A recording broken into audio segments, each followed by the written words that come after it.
If you feel called to walk that path of enlightenment, of knowing God within your own heart in this very lifetime, you can do it. Don't give up. This is our birthright, and no one has a right to stop us, and no one can stop us unless we let them.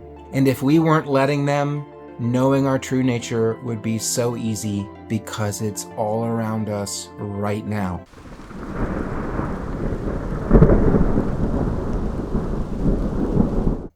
If you're on the path of knowing God within your own heart, if you're on the path of merging with this greater reality that we call God, if you're on the path of enlightenment, I want you to know something very powerful. There's a reason why you stopped. There's a reason why you're not going deeper. I'm going to tell you what's going on there, but first, welcome to my channel, where I share what I've learned over the last 40 years studying meditation, beginning when I left home to go live in India when I was 15, and what I've learned from personal growth.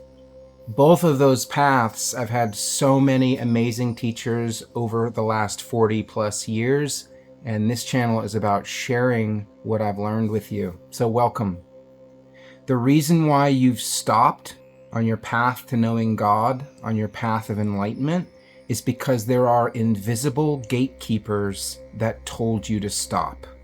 They're like big burly bouncers at the front door of an exclusive club, but they're trickier than that because they're invisible. They whisper into our ears to stop, and we often do, not even registering that they told us to do that with our conscious mind.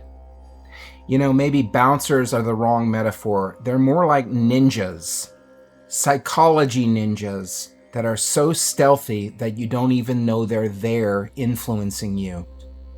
And friends, of course there is something stopping us from knowing God all the way, stopping us from getting enlightened. There has to be something stopping us. In the Bible, it says that God exists in all times and all places, including within ourselves. God is omnipresent. In the East, they say the exact same thing, and they've even taken it a step further and say that God has become everything. Everything is God, including ourselves. So God is literally everywhere and everything, and yet somehow we don't notice. We don't realize it. Why is that? I had an experience in India as a teenager where my consciousness was lifted up out of my body about 3 or 4 feet, and it was lifted outside of the energy bubble around my body, my own energy field.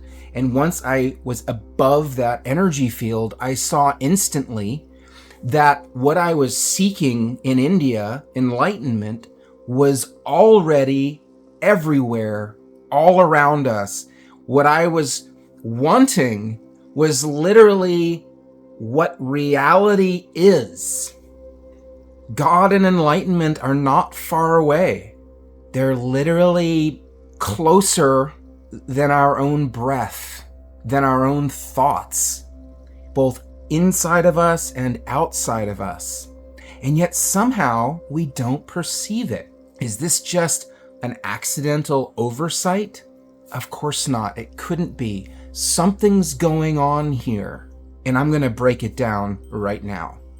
Okay, so what are these psychology ninjas that stop us from seeing what should be so obvious? I see 2 categories.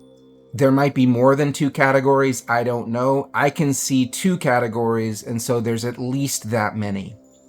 One category that's stopping us from recognizing that God is all around us all the time comes from our own psychological system.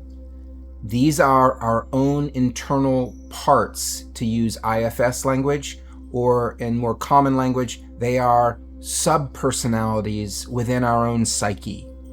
These subpersonalities or parts, some of them are trying to stop us from going deeper and deeper within because we've got pain stored down there. We've got trauma, and their job is to maintain the equilibrium of our psychological system So when we start tunneling our attention deeper and deeper within, we're going to meet these protector parts who kind of say, stop, you can't go any further. And friends, if you think you don't carry any trauma because your life has been pretty uneventful and you had a wonderful childhood, don't worry. I've got something special just for you. It's called past life trauma. If you start taking that elevator ride deeper and deeper into your own system, sooner or later, you're going to bump into some. You're going to bump into parts or subpersonalities that have nothing to do with your current lifetime. And typically these parts are not stoked. They do not have chill. They are not happy. And that's because they're carrying trauma. And that's also exactly why they're still with you, even though that life is finished. They are unresolved, sort of like those burps that you get after you eat a meal that your stomach is having a hard time digesting. Lifetimes that were joyful and light and easy and nourishing, they don't give you indigestion. They don't leave much of a visible mark or scar. They leave you with wisdom and resilience and a feeling of safety and love, but these things are invisible. They are qualities that we feel, but they don't really leave images in our head so much. It's the lifetimes that really leave a mark, and I'm looking at you, Japan. Man, we learn so much from a lifetime in Japan, but Japan tends to leave a mark. Am I right? Is it just me? I know it's not just me. I love Japan, but yeah, Japan can leave a mark. And lifetimes that leave a mark are stored in our subconscious mind as subpersonalities or parts that have lost their chill. They are not stoked. They carry trauma, even hundreds of years later. And our system right now is fighting to keep them unconscious so that our conscious mind doesn't get overwhelmed with the feelings and pain that those traumatized parts carry. For example, I had a past life where I was forced to kill myself by cutting open my own belly.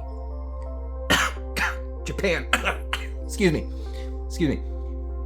And there are protector parts in my system that fight really hard to keep this incredibly traumatic event buried in my subconscious where I don't have to feel it.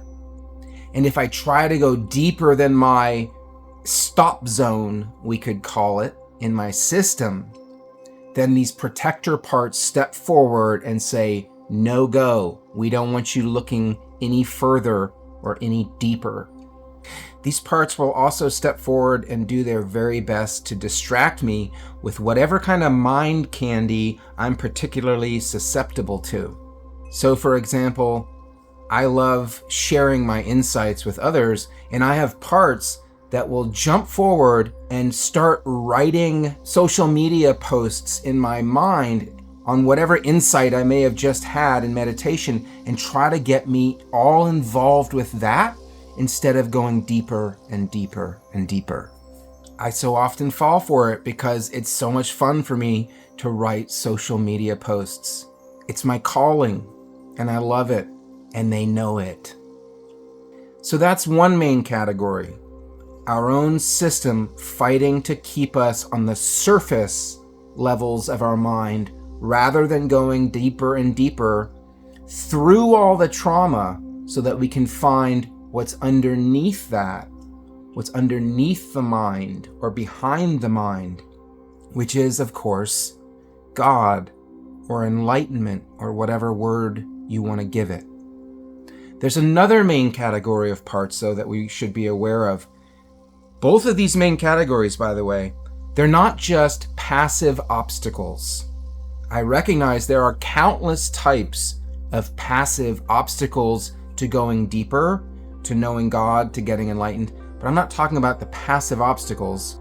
In this video, I'm talking about proactive intelligences that actively work to stop us from going deeper, like some annoying lifeguard at a swimming pool who blows his whistle at us every time we start heading for the deep end. And this other category I'm talking about are spiritual entities that don't want us to reach our goal. I do believe the Christians have it right when they say that there is a counterforce that stops us or tries to stop us from knowing God, from living a sacred life. I want to be clear about something though. This counterforce is in no way equal to God. These aren't two equal forces of good and evil that are balanced on a scale. Not even close. Not even in our wildest dreams. In fact, this counterforce of spiritual entities is not very powerful at all. But unfortunately, they don't have to be. They just need to be tricky. And that's exactly what they do. They trick us into giving away our power because they can't take it away from us by brute force. They are master salesmen. And as someone who worked in sales for 8 years, I can tell you that the best salesmen are the ones that you don't even know are selling you something while they're doing it. And this is exactly where that Latin phrase, caveat emptor, comes into play. Let the buyer beware. This has been case law in America since 1603. What it means is, if you're the purchaser, the burden of responsibility is on you to decide whether the item you're purchasing is a quality item and is what the seller is representing. We can't rely on the seller to be honest with us. We have to use our own discrimination when we're purchasing something. In the exact same way, we have to use our own discrimination when we're deciding whether to follow a particular path or not. If we don't have any discrimination, don't worry, we will develop some by following bad paths and experiencing the fruits of those bad paths, which is pain, typically. Caveat emptor is not just a law in America, it's also how the earth works. It's what this dimension is all about.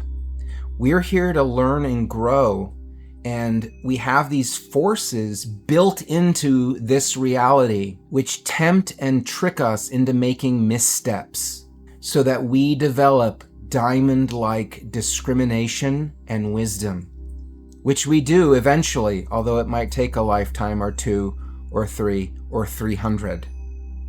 So those are the two main categories of proactive hindrances to knowing God deeply and getting enlightenment. And of course, there are who knows how many passive obstacles. One example of a passive obstacle is having an image in our head of what God is or what enlightenment is, and then trying to manifest that image. This never works, of course, because God is not an image. Enlightenment is not an image. They can never be captured in a mental image because they are beyond the mind. There are many more passive obstacles like this, and maybe we should just call them mistakes because they're not actively trying to stop us. Okay, so what do we do about these two categories of psychology ninjas who stop us from going deeper? Well, if you're one of the hundreds of millions of human beings who are seeking a living connection with God, you're not just satisfied with hearing about it or reading about it, but you want to experience it for yourself, and you want to live it and know it inside of your own being, then I think one of the most important things for you to understand is that you didn't stop where you stopped for no reason. You didn't reach this sort of equilibrium, this comfort zone where there's still further to go and you can feel that, but for some reason you just don't really do it. That's not an accident. And it's so important, I think, to recognize that there's something going on there. And guys, I know there are millions of us out there who are in this predicament. Like I said earlier, I went to live in India when I was 15 to study meditation with a master and get enlightenment. And I met so many other wonderful people who were on that same path. And I'm still friends with a lot of them. And I think most of us have stalled out somewhere or another. I've met thousands of seekers over the years, and somehow it's incredibly rare for us to get all the way to where we were going originally. It's not our fault. Something is going on that we need to look at. Friends, I need to interrupt this video quickly to address allegations that I've been using subliminal messaging to manipulate my audience into liking, sharing, and subscribing to my channel. I just want you to know that I would never use manipulative, mind control tactics like that. No, I would never do that to you. So please, like, share, and subscribe using your own free will. Okay, now back to the video. I recommend two methods for dealing with these two categories of roadblock. And I'm not going to get super detailed with it. That's not the purpose of this video, but I'm going to give you kind of an overview of how to deal with them. Two different methods. These two methods are polar opposites from each other. One of them we could call welcome, and the other one we would call fuck off. Something I do every time I start meditation is I tell external entities to get lost, to F off. You don't have any business being in my energy field, in my house, in my life, influencing me or affecting me. I may have unconsciously allowed that to happen, but I am now consciously stopping that by deleting my agreement with you and sending you back to God, kicking you out of my life and burning up the contracts and agreements and permission slips I've given you to influence me and delay my connecting more deeply with God and gaining enlightenment. I've made a video on how to clear out entities like this, and I'll put that link in the description below. It's really not hard. Like I said, I start every meditation this way so that I'm starting with a clean room, so to speak, a clean slate. And then once I've cleared the room and it's just me and my spirit guides, the beings who want to help me go deeper and contact God, that's when I start my real meditation on doing that. There's lots of different ways to do that. I'm not going to go into those ways in this video.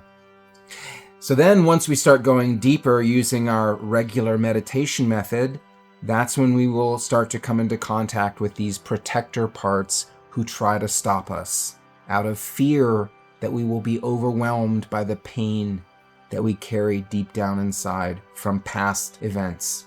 And I do want to say that they have a point. We don't want to just unleash all that pain we carry. We don't want to unbox it all at once because it can destabilize us and overwhelm us unless we are very well resourced. And what that means is we either have a lot of experience in processing deep trauma ourselves from doing personal growth work for many years. We have inner resources to handle traumatized parts coming up. Or we are well resourced externally in the sense that we have therapists, guides, mentors, healers, gurus, teachers who can support us if a trauma is brought up in meditation and feels really intense and overwhelming. Ultimately, it's great to have both inner and outer resources, but we should have at least one kind of resource if we're going to go deep, because those traumatized parts will surface. If you're a monk in a cave and you don't have to wake up and go to work, maybe that's not a big deal. You're part of a tradition that holds a container for you to process through that kind of stuff, and you don't have to perform and wake up your kids for school and make breakfast and so on. That's great. But if you're like me and you're living in society and there's certain expectations on you, then we do want to be gentle and have compassion with ourselves in facing those traumas and healing our way through them. We want to face those protector parts inside of us and the traumatized parts inside of us with deep gentleness, deep respect, deep love and a concern for their welfare and our own welfare. I do highly recommend rejecting that old yogic idea that we need to commit ego suicide, commit psychological seppuku, where we annihilate our own psychology, our own parts, so we can get enlightened. I did that for many years, and I can tell you that it backfires because our deeper subconscious system will fight back against us. And I once heard someone say that when we fight our own amygdala, our own rear brain, the one that rules fight or flight, we lose. It's a very powerful force. We don't want to start a fight with our own system because everybody loses and we don't go deeper. In fact, we can completely derail our spiritual path that way.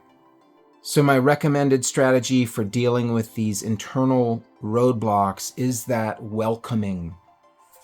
When I meet one of my protector parts or traumatized parts now in meditation, my technique is simply to welcome it, to see it, to appreciate its efforts in trying to protect me or its efforts in carrying a trauma so that I didn't have to feel it.